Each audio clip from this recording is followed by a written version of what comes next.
This is my first time flying with anybody, and here I'm flying with Orion, who's in his first week of flying FPV. You have to get the simulator, learn the track, and then you can come here and fly it when I got it set up. Until you get some gates.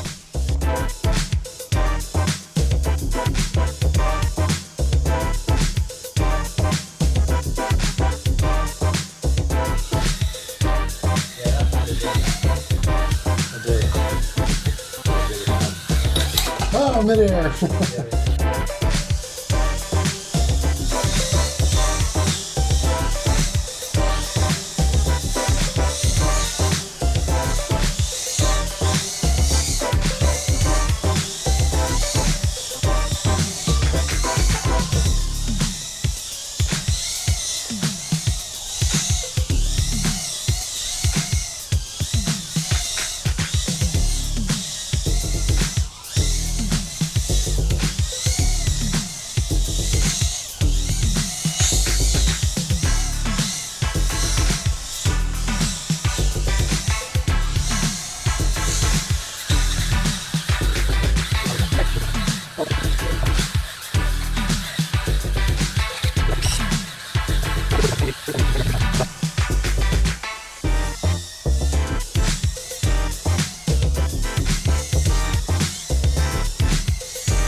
Took a lot of batteries to get there.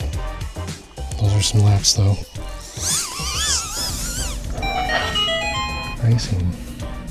This Walksnail 65 mil. I'm curious about battery life too.